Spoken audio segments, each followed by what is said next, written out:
Alors, Binotto craint un scénario similaire à 2019. Alors, en gros, il craint que les deux pilotes Ferrari se crashent.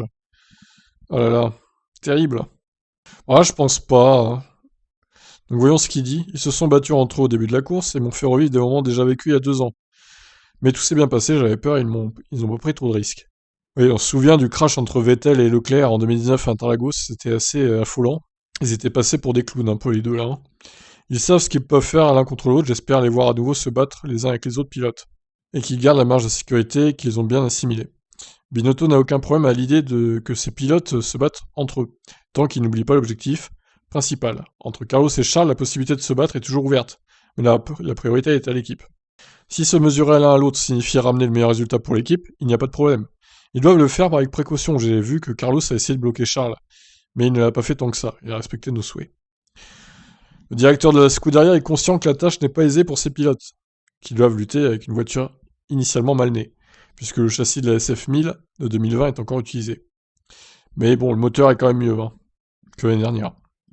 Alors on rappelle, hein, l'année dernière, bon, la FIA les avait clairement bridés, parce qu'en 2019, ils avaient un peu triché avec leur moteur.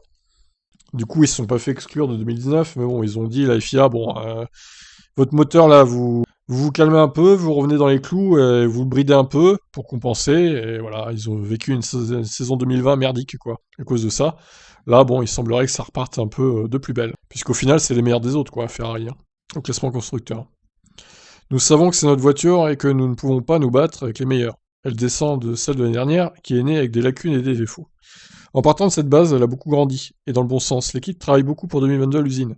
Nous avons aussi sur la gestion de la course, grâce aux stratégies avec les aérostands, et avec nos très bons pilotes aussi. Ouais, je trouve qu'ils font un bon duo, hein, Leclerc et Sainz. Ils sont assez proches en termes de performance. Contrairement à Vettel qui était complètement largué l'année dernière en 2020 face à Leclerc, il n'arrivait pas du tout, Vettel. C'était horrible pour lui. Là, bon, ils ont retrouvé un second souffle, hein, les pilotes, les deux pilotes. Donc c'est bien qu'ils soient au même niveau, c'est très bien pour l'équipe, et c'est grâce à ça d'ailleurs que Ferrari est troisième des constructeurs, et à mon avis il le restera, parce que McLaren là en ce moment, c'est poussif, hein. Je suis un peu déçu de leur prestation d'ailleurs, hein. Bon, peut-être arriveront-ils à se rattraper dans les 3 prochaines courses, les 3 dernières. Voilà, bon, Binotto qui craint un crash. Bon, peut-être que ça arrivera, mais je pense pas. Je pense pas. Je pense qu'ils sont assez intelligents les deux pour pas se cracher, quoi. Et vous alors, qu'est-ce que vous en pensez? Ciao ciao.